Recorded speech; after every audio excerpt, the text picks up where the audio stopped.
All right, well, let's take our Bibles this morning. Let's go to the book of Hebrews, chapter number 12. Hebrews, chapter number 12. In 1914, Ernest Shackleton and a team of explorers set out from England to do something that no one had ever accomplished. It was to cross Antarctica from one side to the other across the South Pole. Disaster struck when the team's ship Endurance became entrapped in ice and eventually sank after her hull was crushed. Marooned on a nearby Elfin Island, there seemed little hope for their survival. In a desperate effort to get help, Shackleton and 5 others set out in a 20-foot-long lifeboat across some of the most dangerous and storm-filled waters in the world. It was an 800-mile journey to South Georgia Island where help could be found. For 15 days, the men battled the treacherous seas and massive storms with waves of up to 100 feet. Using only a compass and a sextant, Frank Worsley, who had captained the Endurance, navigated their course until they safely reached land and found help. Shackleton procured another ship and returned to rescue all of his men and became a national hero in England for his courage and for his persistence. And if there's anything that is needed in the Christian life amongst many traits and character qualities, today we're going to focus on one, and it's the ability to endure.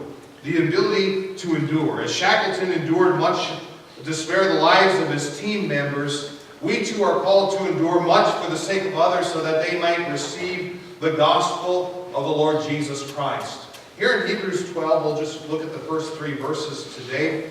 It says, "Wherefore, seeing we also are compassed about with so great a cloud of witnesses, let us lay aside every weight and the sin which does so easily beset us, and let us run with patience the race that is set before us, looking unto Jesus, the author and finisher of our faith, who for the joy that was set before him endured the cross, despising the shame, and is set down at the right hand of the throne of God. For consider him that endured such contradiction of sinners against himself, lest ye be wearied and faint in your mind." Today, we'll look at this passage a little bit closer, and we'll talk about the necessity of endurance. The necessity of endurance. Let's pray. Father, we thank you for this opportunity to be here today. And Father, I do pray that the Holy Spirit of God will speak to our hearts in a very special way, that you would enable us, oh God, to see your great hand in working through us when we have to endure. We ask this now in Jesus' name. Amen. You know, Webster defines the word endurance as a bearing or suffering, a continuing under pain or distress without resistance, or without sinking or yielding to the pressure. Sufferance and patience and those types of words. There's other words that we might consider synonymous with the word endurance or endure. Be things like withstand or weather, ride out, suffer, sustain, persist, or persevere. When we endure, we continue moving forward, despite the pressure, often from without, to prevent us from going forward, or many times even from within our own hearts that say, I don't want to keep going anymore. I just kind of want to give up. I want to change course. I want to quit. I want to throw in the towel. I want to go somewhere else. I want to do something else instead of endure. To endure, we must be willing to put up with things that are uncomfortable, things that are difficult to deal with, maybe from a physical standpoint, maybe from an emotional standpoint, and yes, even a spiritual standpoint. This thing of enduring, it requires that. And the question is, why would anybody do that? Why would anybody want to endure? Because of the goal in mind. Because of the goal in mind. You know, Paul said, I press towards the mark for the high calling in Christ Jesus, that prize he was shooting for. The goal is what makes it worth it. In our opening illustration, Shackleton had a goal. It was to rescue the lives of his men that had bravely went forward with him to do something that nobody else had ever done before. And they had been put in danger, but he put himself in even greater danger so that he could rescue those men. And he endured significant amounts of hardship and difficulties to see that accomplished. And the question is, what if he had not? What if he had not done that? Well, they would have never lived. Or what if he stopped trying or didn't return because he felt he had endured enough? He had endured enough. I got to Elephant Island, or I got to South Jordan Island, the place that he was going to. I've gone through enough the last 2 weeks. Well, I'm okay, but you know what? I'm not going to endure anymore because, you know what? I've had enough. He could have said that very easily. I mean, he could have just left those guys on the island and not even told anybody, but he did. He endured until what he had to accomplish was accomplished. The goal drove Shackleton to endure all that he had to, and in the end it was worth it, sparing the lives of those men. We live in a world in which sin causes a whole lot of problems, doesn't it? Even in churches, sin causes a whole lot of problems. It's nothing new because sin is a plague on the human race. Romans 8:22 says, "For we know the whole creation groaneth and travaileth in pain together until now." Hey, if you're in pain, guess what? You're in good company because everyone else in the creation is suffering too, in some regards. Sometimes I've heard people say this before, say, it just seems like everything's going perfect in their life, and they have no clue really what's going on behind the scenes at all. The whole creation groans and travails in pain together until now. It's nothing new. There's nothing new under the sun. And for whatever reason, in our American mentality, we think that everything's got to be going perfect. That's the only way you can be happy. That's furthest from the truth because it's never going to be perfect. It's never going to be just peachy creamy all the time, as they might say. It's never going to just be roses. Remember, roses have thorns, by the way. Everything you do in life is going to require an amount of endurance if you're going to get what God has for you. And as a result, because of the sin of this world, we are going to have to endure problems. We're going to have to endure issues and setbacks and people, and circumstances, and failure. That's just a part of life. For some reason we just sometimes think in our society that we should be problem-free, but it's not going to be that way, even in a nice society that we have here, in comparison to others. Now, Hebrews 12 follows Hebrews 11. I know that's a deep theology, right? All right? Getting real deep. Hebrews 11 is often referred to as the Hall of Faith because there's so much mention about faith and these great exploits of faith done by some key Bible characters are represented here. But every person mentioned within the Hebrews Hall of Faith, if you will, they had to endure something. And for a long time, very long time, a very long time. See, they weren't handed everything on a silver platter. It just didn't come easy for them. You think about Noah. He had to endure 120 years of building that ark. And the Bible says he was a preacher of righteousness. Nobody responded to his ministry except his family. That would have been hard to endure for a while. You think of Abraham, he had to endure 25 years waiting for a son that honestly there was no human hope that you'd ever get. 25 years. Jacob had to endure. Joseph had to endure. Moses had to endure. In fact, if you look across the page in Hebrews 11:27, it says, "By faith," speaking of Moses, "he forsook Egypt, not fearing the wrath of the king, for he endured as seeing him who was invisible." Moses had to endure. He had to endure 40 years out in the desert. He had to endure going up to Pharaoh and listening to Pharaoh's constant rejection and stubbornness. He had to endure the leading of this group of people out of Egyptian bondage. He had to endure the trials of coming up to the Red Sea with the Egyptian army behind them. They apparently don't have anywhere to go. He had to endure the Dathan and the Byrams and the Korahs and those people who gave him a lot of fits. He had to endure the heartaches and the struggles. He had to endure. See, every person who's ever accomplished anything in Scripture, they all had to experience times where life wasn't easy, that pushed their faith beyond the limits they ever thought possible, had to endure physically, had to endure emotionally, had to endure spiritually, and yes, they got tired. It got tiring for them. It wore on them, I'm sure. But they endured and saw the outcome of their willingness to do so.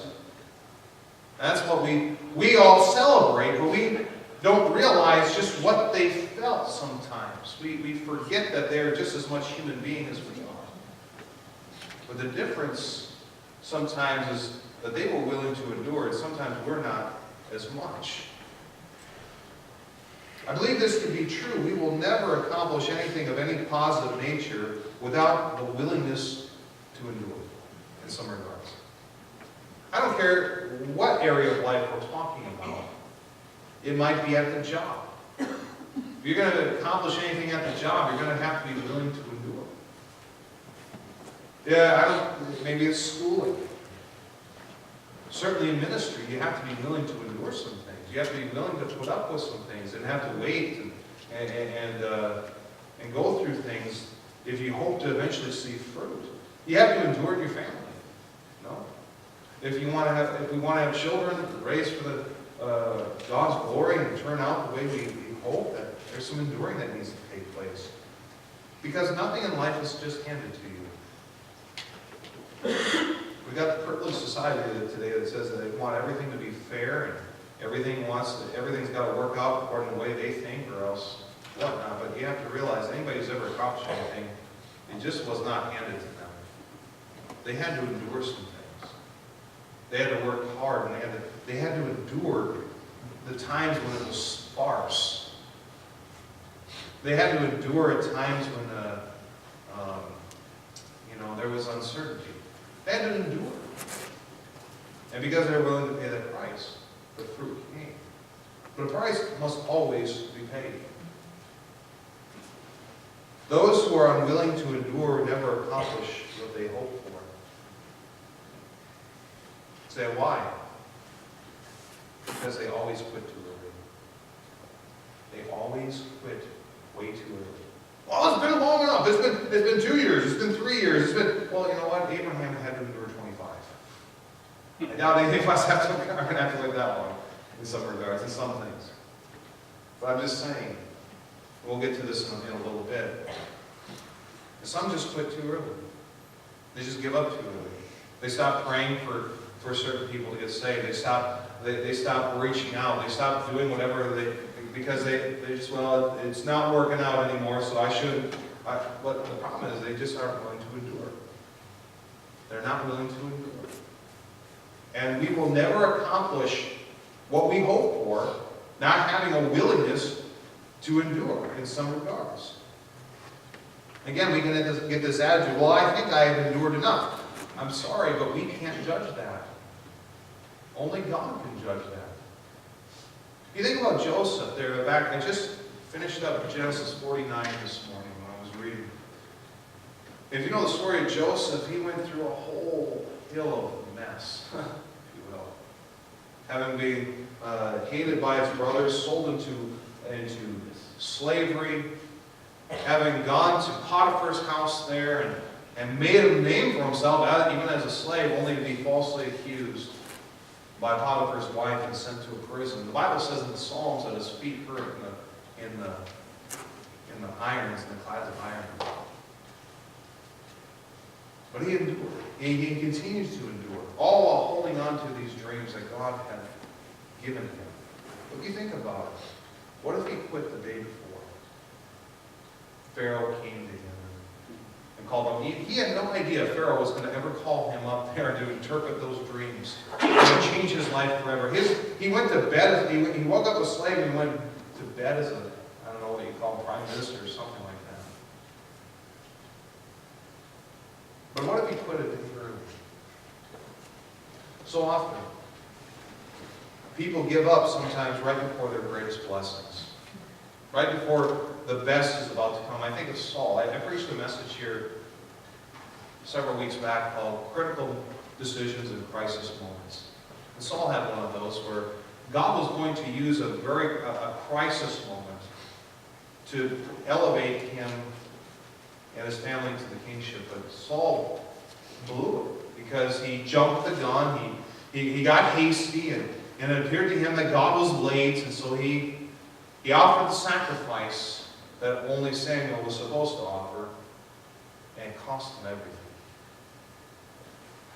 What happened? He refused to do it. Today I'd like to just spend some time contemplating this thought a little bit more, because I think it's critical for Christian fruitfulness. Because if you're going to accomplish anything for God or anything in life, practically speaking, we have to be able to endure until the finished product or the fruitfulness we desire comes to pass. First off, let's talk about our calling. Now in verse 1 it says, "Wherefore, seeing we also are compassed about with so great a cloud of witnesses, let us lay aside every weight and the sin which does so easily beset us, and let us run with patience the race that is set before us." As Christian people, we are called of God to run the course of life, the race as it's referred to, with patience. Now the word patience infers endurance. You know, it's been well said that the Christian life is not a 100-yard dash, but a marathon. A 100-yard dash is over within 10, 15 seconds. The marathon takes hours. In order to accomplish a marathon, you have to be willing to endure for extended periods of time, or else, of course, the race will never be finished. And it's a great picture of the Christian life. The Greek word behind the word patience is upamane, which means, in the New Testament, the characteristic of a man who has not swerved from his deliberate purpose and his loyalty to faith and piety by even the greatest trials and sufferings. That's the Greek word behind the word patience in Hebrews 12:1. Again, a good definition of endurance. It's the same word translated in 2 Corinthians 1:6, where it says here, "And whether we be afflicted, it is for your consolation and salvation, which is effectual in the enduring," same Greek word behind it, "of the same sufferings which we also suffer, or whether we be comforted, it is for your consolation and salvation." But notice here, Paul uses the word enduring to refer to what has to take place with the sufferings that they were experiencing. Now, we as saved people are called to run this race of life with patient endurance. Again, why? Because it's through the things we endure, God first off develops our faith. He develops our faith. Again, go to Hebrews chapter 6. We mentioned Abraham a moment ago, and we've studied out his story of life, and it's a powerful story. But we see a man who endured for 25 years, being led of God to a place he knew not what, and of course he was not going to receive the full fruition of the promises of God.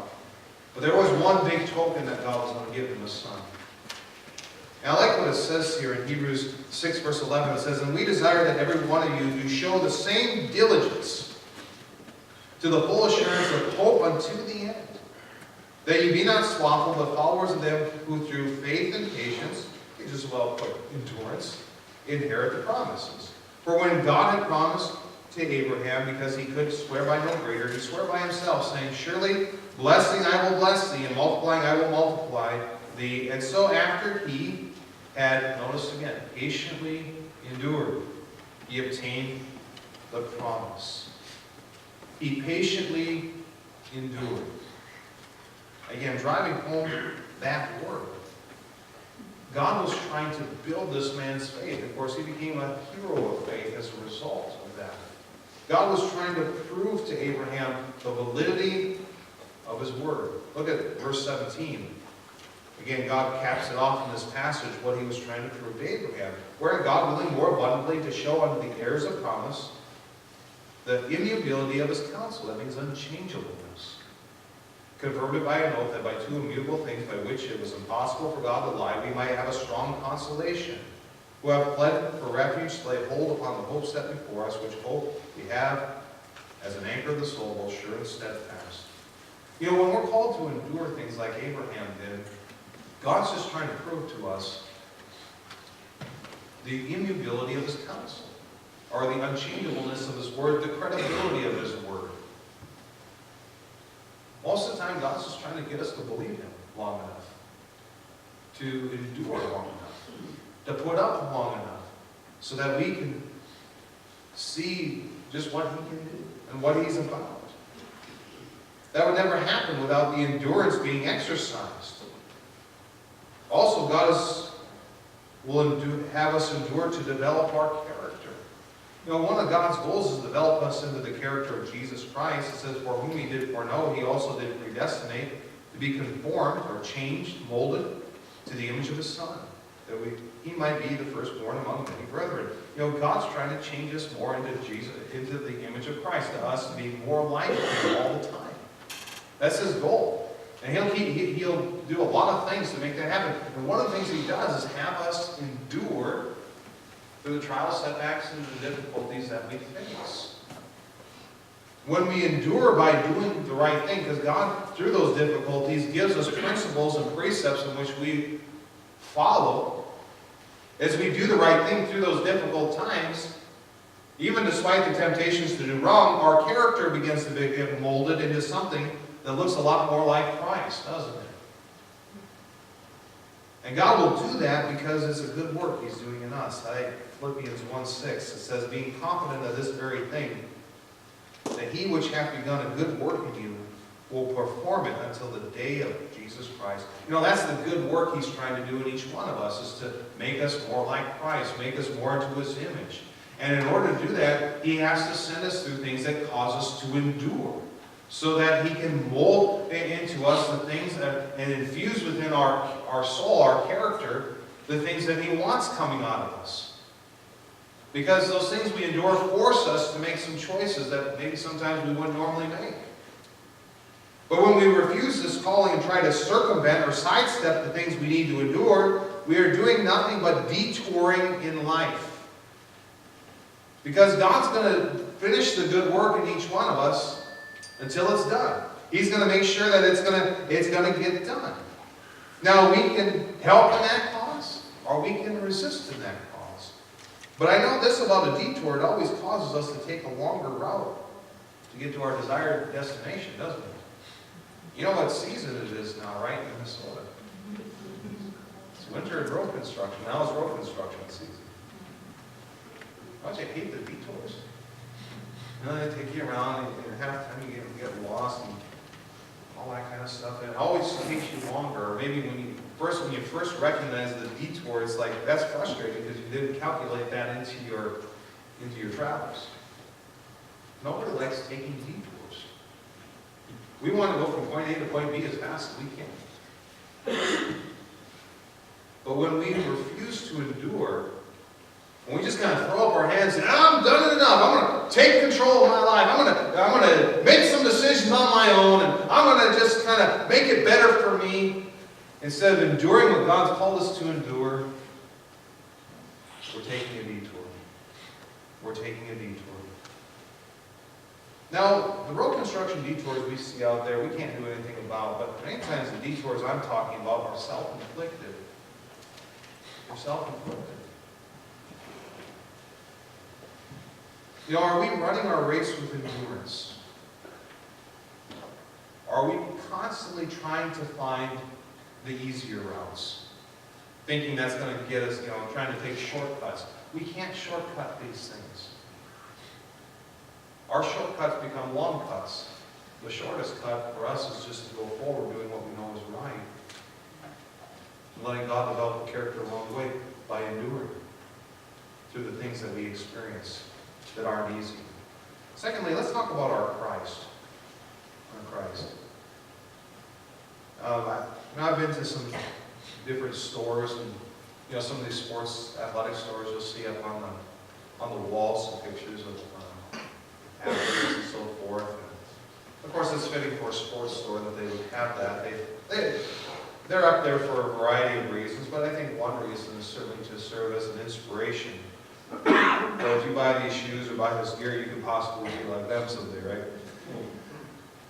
But even more so, that some would strive like they did to endure what it took for them to achieve what they did.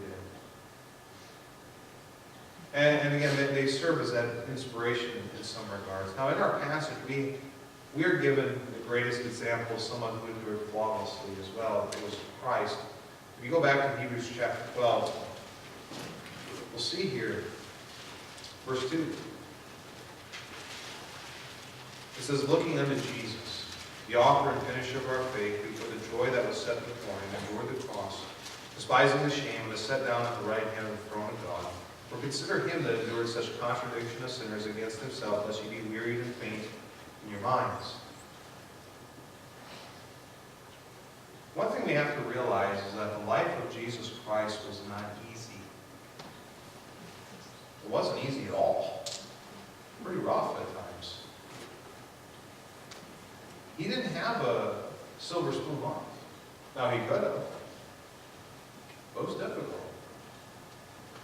From conception all the way to the cross. I'm sure growing up, he had to be misunderstood by many. The Bible said that even initially that his brethren didn't believe on him, his brothers and sisters, that Mary and Joseph would have. How would you like to have the perfect, literally the perfect brother? Who never got in trouble while you did all the time, you know? Could you imagine that? I'm sure he was misunderstood, including the members of his family. Of course, he grows up and he begins ministry. The Bible says he went about going about doing good. But despite all that, he was attacked maliciously. He was maligned. He was accused. He had the devil on his back all the time. He was mistreated by those he hoped to help. Eventually, he was betrayed, accused falsely, beaten unjustly, and crucified unmercifully. It was not a very easy life that Jesus lived. Seriously, we have it pretty posh compared to what he had. If we sit and really think about it for a little bit. But yet, the Bible tells us here in this passage, he endured through it all flawlessly. Endured through it all flawlessly. And he's our example of endurance. Look at verse 2 again. It says, he endured the cross. And he endured such contradiction of sinners against himself. He endured people coming after him. He endured the physical pain of the cross. He endured. That's the word that God, I think, wants to drive home in this passage here. This thing of endure. He put up with. He kept going when really there was so many reasons, humanly speaking, for him not to continue to go on. And we're told to look unto Jesus. And we're told to consider him. Consider him as we go through life. Why? Because he serves as a perfect example of one who endured his race. And in his case, he did it flawlessly. He's our example. Now, we'll never be able to finish flawlessly as him because we're human beings, but it doesn't mean we shouldn't strive to endure like he did. And that we couldn't be even doing better than what we are right now. And as we endure, and as that faith and character grow in our lives, guess what? We're just going to be a little bit more like him. And that should be certainly our goal. Again, what drove Christ to endure? The end goal. The end goal. Look at verse 2 again. Who for the joy that was set before him endured the cross. What was that joy? I think it was us. It was us. The fact that he could redeem us from sin and that he could have a personal relationship with every person. Every person who ever wants to come to him. Romans 5:8 says it well, but God commendeth his love toward us, and that while we were sinners, Christ died for us. The word sinner could have said many times before, could just as well be the word enemy. He died for us, endured the cross, so that you and I might be in a relationship with Him that He so desires with every one of us. Believe it or not, He felt we were a worthy goal for Him to endure all that He did. And if He has endured so much, can we not endure so little for Him? How many people quit on God when they start facing times of endurance? How many people just say, you know what, I've just had enough, I'm just going to go figure it out myself? How many people drop out of church? How many give up on God's will? Well, it's just getting a little too hard here, I'm going to try another avenue. There are many that go back to the world.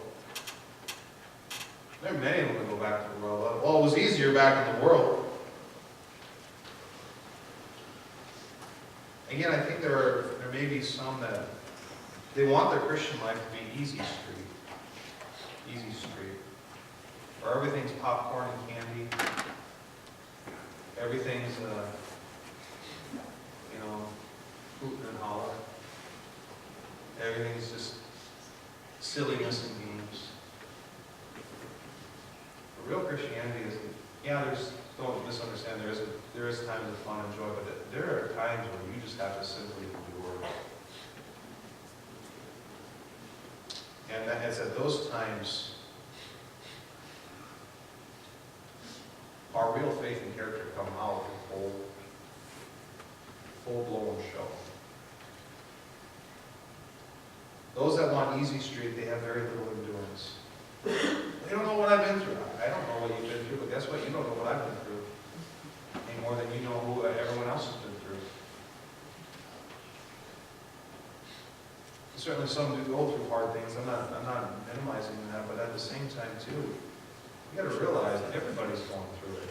The whole creation growing through toil and pain till now. We've had guest speakers here, a number of them through the years. Man, they've endured some things. They have endured some difficulty. If you knew half their stories,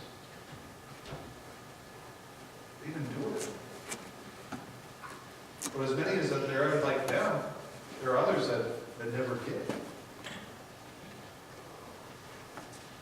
Again, when all we want is easy street, it states that we have very little faith in the character sometimes.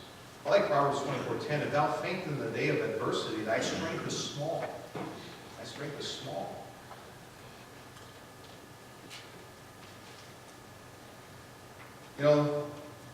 I'm as human as everyone here. There's days I think, I've endured enough. I put up with enough now.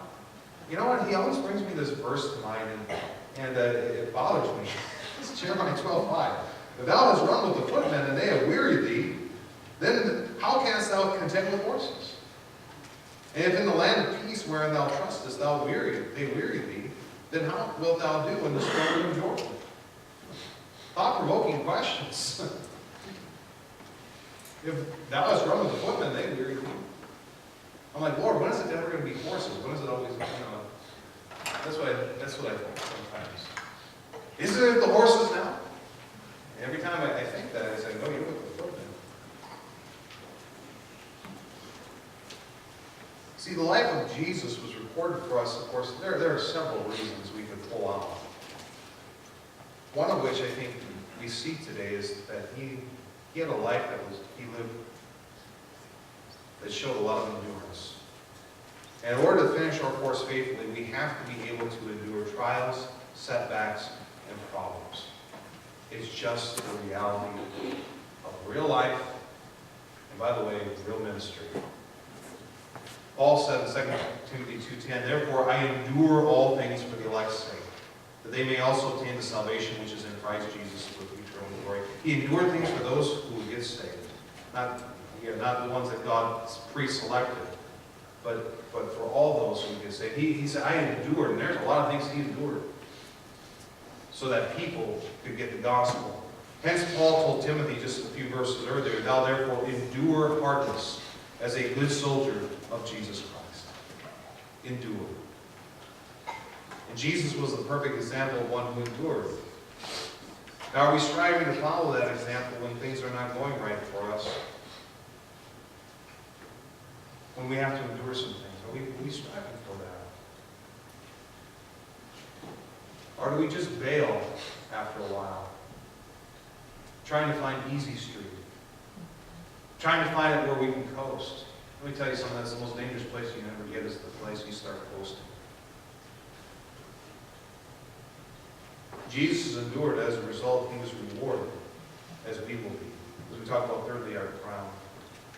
After Jesus endured, he was rewarded. It says at the end of verse 2, and is set down at the right hand of the throne of God. Now in Philippians chapter 2, I'm going to read it quick just for the sake of time here today. Philippians 2, if you cross-reference this thought,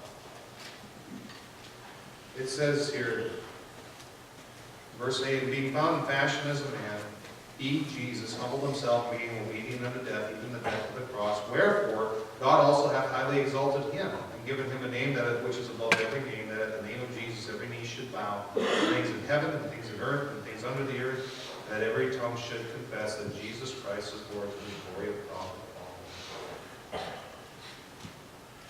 He received his crown, if you will. Because Jesus was willing to endure, he received the reward for his enduring. And the same is for us. You know, we talked about Abraham a moment ago. We saw this verse. And so after he patiently endured, he obtained the promise. If we're ever going to hope to obtain some of the promises of the Word of God, we have to be willing to endure some things for a while. Now the question is, how do I survive? Because when we endure, it takes a toll on us. It takes a toll on us mentally, emotionally, spiritually, physically, all those things. So how do we survive until the crowning comes, if you will? Well, just a few quick thoughts here for us this morning. Number one, never give God a time limit. Never give God a time limit. Ecclesiastes 3:11, he hath made everything beautiful. I highlighted that little phrase there, in his time.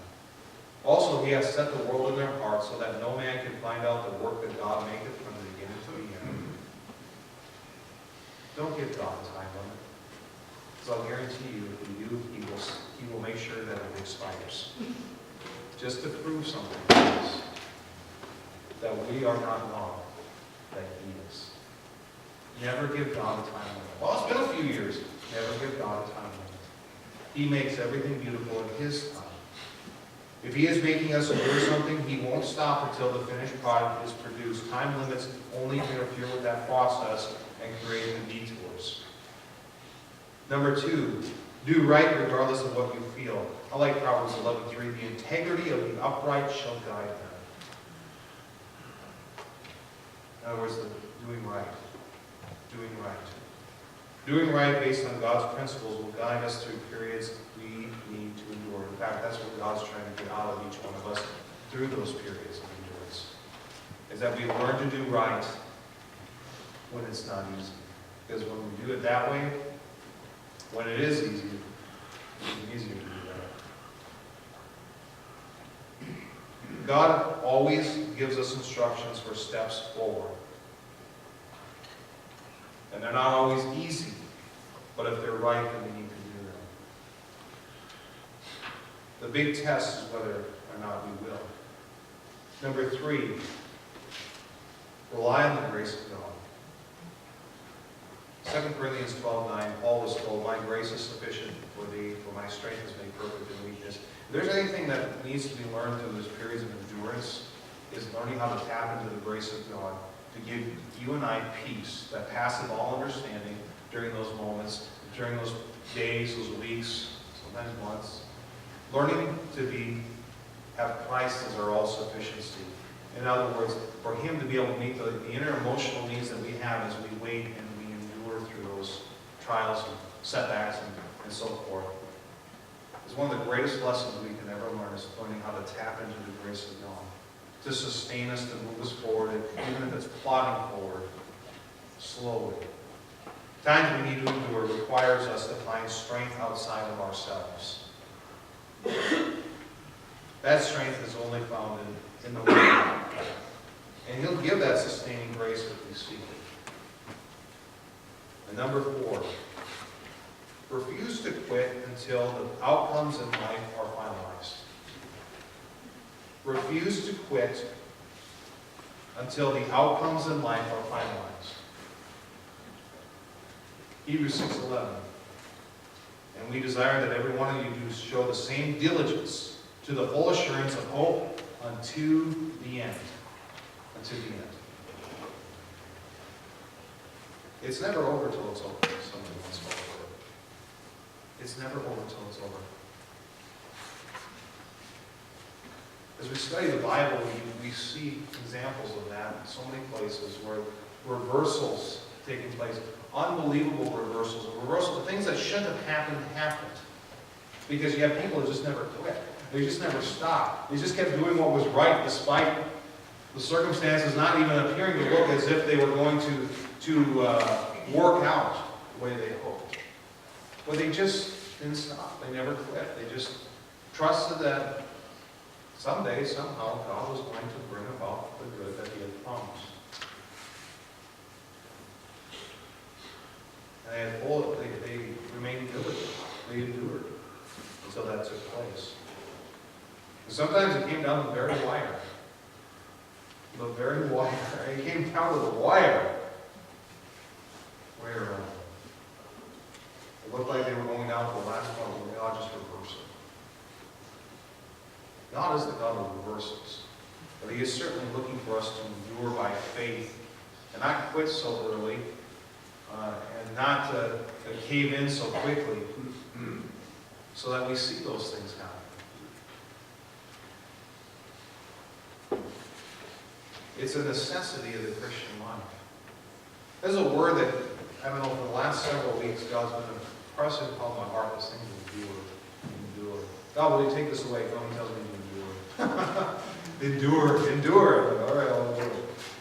But you know, I think, and there may be other principles that we can pull out, I'm sure, but I think some of these things I brought out will be a help. Because the goal's got to be worth it to us. And if it's worth it to us, the glorification of our God, us becoming more like Christ, the lost getting the gospel message, then we have to be willing to endure. We have to be willing to endure. It's necessary for spiritual fruitfulness over the long term. And in your life, you've got to see the long-term vision, not just the immediate effects. May God help us today to be enduring Christian people. Let's stand to our feet at this time.